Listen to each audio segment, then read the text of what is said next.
Electronic bond, जिसे चुनावी चंदा कहा जाता है, भारतीय जनता पार्टी ने ये नया तरीका खोज लिया और ये कहा कि नाम तो बताए नहीं जाए, उनसे चंदा लिया जाए।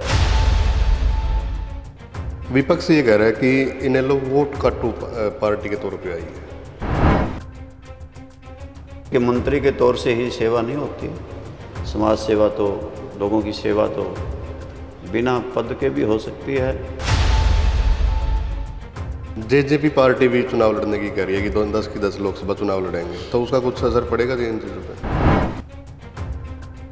जो भी कहेगा वो ये समझ के कहेगा कि इनके सपोर्टर का, इनके वोटर का मनोबल गिर जाए, परंतु अभय सिंह चौटाला के साथ कुछ इस प्रकार के वोटर हैं, उनके मनोबल कम गिरते हैं। वो कहते हैं कि हमारी पार्टी की गारंटी है, गारंटी वो 15 लाख रुपये देने की भी थी, वो क्या अमली जामा पहन सकी? क्या स्वामीनाथन आयोग की रिपोर्ट लागू हो सकी? क्या एमएसपी का कानून बन सका? क्या किसान की 2022 में आमदनी दुगनी हो सकी? क्या प्रतिवर्ष 2 करोड़ बेरोजगार नौजवानों को रोजगार मिल सका? नमस्कार दोस्तों, द एयर न्यूज़ में आपका स्वागत है। दोस्तों, मेरे साथ इनेलो के प्रदेश अध्यक्ष रामपाल माजरा जी हैं। आज बातचीत करेंगे क्योंकि लोकसभा का चुनाव है और अभय चौटाला जी मैदान में हैं। जी स्वागत है सर। बहुत बहुत धन्यवाद। प्रचार किस तरह से चल रहा है? अभी तो चुनाव में बहुत देरी है, लगभग 2 महीने बाकी हैं जी। और जिस प्रकार से कुरुक्षेत्र संसदीय क्षेत्र से अभय सिंह चौटाला चुनाव मैदान में उतरे हैं, उन्होंने हल्कावार मीटिंगें कर ली हैं। आज से सिरसा संसदीय क्षेत्र की मीटिंग की शुरुआत है और कार्यकर्ताओं को गिरफ्त करने के लिए हम पूरा जोर लगा रहे हैं। तो इनेलो पार्टी 10 की 10 लोकसभा वो सीटें पे चुनाव लड़ेगी जी?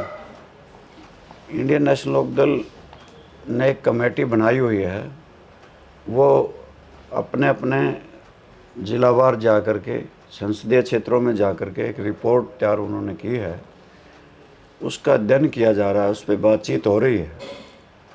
उम्मीद है कि 10 के 10 संसदीय क्षेत्रों में हम चुनाव लड़ेंगे और पार्टी के बलबूते पे हम एक बार फिर अपनी परफॉर्मेंस दिखाएंगे और जीत दर्ज कराएंगे। जी। आप राजनीति बिल्कुल ये था कि निर्दलीय चुनाव लड़ेंगे, लेकिन एकदम से इनेलो में आप शामिल हुए, क्या सोचा? मैंने ये सोचा कि अभय सिंह चौटाला यहाँ से चुनावी दंगल में आ गए हैं और मैं ना पार्टी की तरफ मदद कर सकता था और ना ही मैं बीजेपी की मदद कर सकता था। मैंने ये सोचा कि मदद तो करनी है ही है और वोट भी मांगने अभय सिंह चौटाला के पड़ेंगे, क्योंकि तो मेरे वर्ग की तरफ से मुझे वही दिखाई दे रहा था और आम पार्टी का भी दिल्ली का रहने वाला था और जिसकी वजह से उनका कोई संपर्क भी नहीं और फिर उनसे कोई किसी प्रकार के रिश्ते भी नहीं। मेरे पुराने रिश्ते भी इसी परिवार से हैं, संबंध हैं और मेरा उनका आना जाना भी रहा है। मैंने उनकी इलाहाबाद के चुनाव में भी मदद की और जिस प्रकार से उन्होंने किसानों के हक में इस्तीफ़ा दिया था और पुनः चुनाव इलाहाबाद में हुआ था, तब भी मैं उसमें गया था और उन्होंने फतेहाबाद में एक रैली में विपक्ष को इकट्ठा करने के लिए सभी दलों को बुलाया था, मुझे भी बुलाया था। चौधरी देवीलाल के जन्मदिन पे मैं भी गया था और कैथल में भी चौधरी देवीलाल का जन्मदिन मनाया, तो उसमें भी मैं शरीक हुआ था और मेरा आना जाना उनके साथ लगा रहा, मैं भी जाता रहा, वो भी आते रहे। तो मैंने कुछ लंबे समय तक लोकदल पार्टी में रहा। मैंने यह सोचा कि मेरा फ़र्ज़ भी है, मेरे संबंध भी हैं और मुझे उन्हीं की मदद करनी चाहिए। बीजेपी पार्टी से नवीन जिंदल मैदान में है जी। पहले कांग्रेस में होते थे, पहले सांसद भी रहे और आमना सामना पहले भी हो चुका है अभय चौटाला और नवीन जिंदल का। तो अब की पहले में और अब में क्या फ़र्क है? नवीन जिंदल, ठीक आपकी बात, यहाँ से सांसद भी रहे हैं और सांसद होते हुए उनका लोगों से जुड़ाव भी रहा, परंतु 10 वर्ष से उनका आना जाना अब नहीं रहा और वो चुनाव लड़ने से मना भी कर रहे थे। आपको पता है, इलेक्ट्रॉनिक बॉन्ड जिसे चुनावी चंदा कहा जाता है, भारतीय जनता पार्टी ने ये नया तरीका खोज लिया और ये कहा कि नाम तो बताए नहीं जाए, उनसे चंदा लिया जाए। बड़ी बड़ी कंपनियों को ईडी की, आईटी की और इनकम टैक्स की रेड करके उनसे मोटा चंदा वसूला गया और चुनावी चंदा लेने के बाद बहुत से के पीछे ईडी जाने से बंद कर दी या मोटे काम दिए गए, धंधे दिए गए, चंदा लिया गया। और यहाँ पे भी ऐसा ही हुआ होगा, दबाव में उन्हें चुनाव लड़ना पड़ा जिंदल साहब को, और उनका अदना सा मन था, बार बार ये कहते थे अपने समर्थकों को, राजनेताओं को, मैं चुनाव नहीं लड़ रहा। परंतु सरकार के दबाव इतने ही होते हैं, वो एक उद्योगपति भी हैं, बिजनेसमैन भी हैं, भारतीय जनता पार्टी के दबाव में उन्होंने चुनाव लड़ा। पहले मेरे इसमें ये फ़र्क है, वो पहले मन से चुनाव लड़ रहे थे, वो हमेशा कांग्रेस पार्टी में थे और अब वो नई पारी भारतीय जनता पार्टी के साथ खेलने जा रहे हैं। और जैसा कि उन्होंने अपना वक्तव्य भी इसी प्रकार से दिया था। अभय सिंह चौटाला में अपने आप को, उनकी छवि सुधरने का मौका मिला है, क्योंकि उन्होंने एक लंबी यात्रा भी की, लोगों से मिले जुले भी, गांव-गांव भी गए।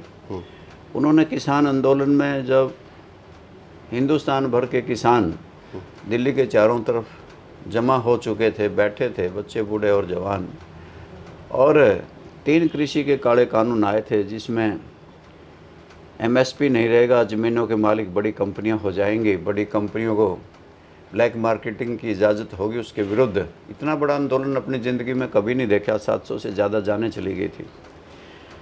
अभय सिंह चौटाला ने उसमें भी अच्छा रोल किया।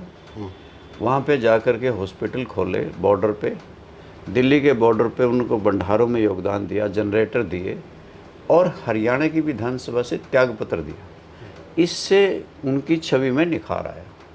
और दोनों में इतना सा फ़र्क है कि वो 10 साल से जिंदल साहब यहाँ नहीं थे, ये लगातार लोगों के संपर्क में हरियाणा प्रदेश में रहे। जी, विपक्ष ये कह रहा है कि इनेलो वोट काटू पार्टी के तौर पे आई है।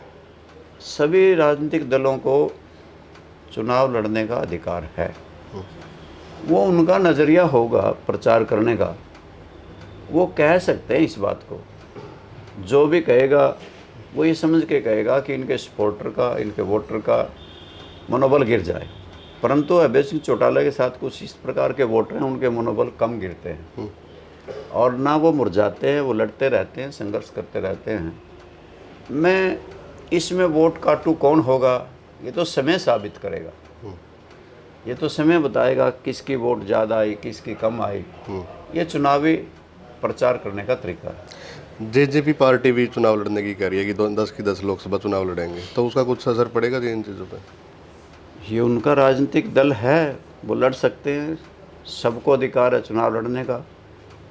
और उनके पास भी वो सत्ता में रहे हैं और सत्ता में रहने की वजह से बहुत से कैंडिडेट हैं और कैंडिडेट अपनी जोर आजमाइश प्राय जीतने के लिए करते हैं। मैं नहीं कह सकता कि उनकी क्या रहेगा क्या नहीं रहेगा, तो समय के क्रम में है। जी, तो आप दौरे चल रहे हैं पूरे कुरुक्षेत्र लोकसभा में, कितना कुछ लग रहा है कि हाँ दम? अभी तो प्रथम चरण में केवल कार्यकर्ताओं की मीटिंग हल्कावार की है। कई क्षेत्रों में बहुत अच्छी अच्छी मीटिंगें हुई और मुझे इस बात की खुशी भी है, प्रथम चरण में जो चुनाव चला का दौर चला वो अच्छा रहा और बहुत से पुराने साथी भी मिले। हमारे भी बहुत पुराने साथी हैं संसदीय क्षेत्र में, उनके गिले शिकवे भी हमसे हुए, हमने भी किए और हम सब मिल कर के अंतिम में यही फैसला लिया कि हम सब इकट्ठे हो जाएं। और मुझे उम्मीद है कि कुरुक्षेत्र संसदीय क्षेत्र के पुराने सभी कार्यकर्ता लौट के आएंगे, उनको पूरा सम्मान मिले। राज्य मंत्री कमलेश डांडा का पद जा चुका है जी, पहले बहुत आरोप प्रत्यारोप भी लगे हैं, क्या कुछ?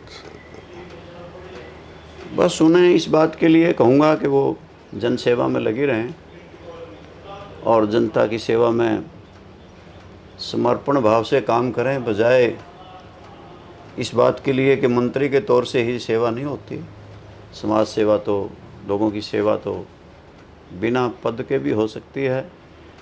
और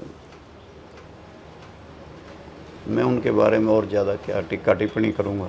जी जी।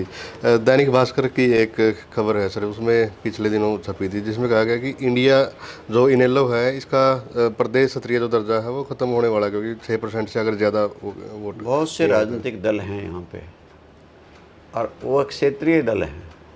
उन्होंने कभी भी वोट लिए ही नहीं, मान्यता तो उनकी भी है, परंतु ये समय के गर्भ में है कौन कितनी वोट लेगा। मुझे उम्मीद है कि हम अपनी अच्छी परफॉर्मेंस करेंगे, अच्छे वोट पड़ेंगे और हमारे उम्मीदवार जीतेंगे। ये नौबत आने ही नहीं देंगे। क्या कुछ आप लोगों को मैसेज देना चाहोगे जी लास्ट? मैं इस संसदीय चुनाव में प्रदेश की जनता को यही कहना चाहूँगा, जो प्रदेश के हित में काम करे उस पार्टी को जिताने का काम करना। क्योंकि कुछ ऐसी भी राजनीतिक दल हैं जिनकी पंजाब में सरकार बनी, उन्होंने सभी हमारे जल समझौते रद्द किए। ऐसे भी लोग मैदान में हैं जिन्होंने सतलुज जमुना लिंक नहर का पहला प्रस्ताव हरियाणा विधानसभा में ये पास किया, हम एक बूंद भी पानी की नहीं देंगे। ऐसे भी राजनीतिक दल मैदान में हैं जिनके वक्त में ना SYL पे कोई कार्रवाई हुई, ना कोई काम हुआ, ना हांसी बुटाना नहर में कोई काम हुआ, ना कोई पानी का टोपा आया, ना ही को दादूपुर नलवी नहर जैसी योजना को बंद कर दिया और हमारा पानी जमुना का राजस्थान को दे दिया। मैं उनको याद दिलाना चाहता हूं कि वो कहते हैं कि हमारी पार्टी की गारंटी है, गारंटी वो 15 लाख रुपये देने की भी थी, वो क्या अमली जामा पहन सकी? क्या स्वामीनाथन योग की रिपोर्ट लागू हो सकी? क्या MSP का कानून बन सका? क्या किसान की 2022 में आमदनी दुगनी हो सकी? क्या प्रतिवर्ष 2 करोड़ बेरोज़गार नौजवानों को रोज़गार मिल सका? इन सारे मुद्दों को आंकलन करके प्रदेश की हित में काम करने वालों को वोट दें। और मैं ये भी कहूँगा, अपना अपना कि हर कोई करता है, प्रदेशवासियों को जो अच्छा लगे उसके पक्ष में मतदान। धन्यवाद सर, बात। धन्यवाद।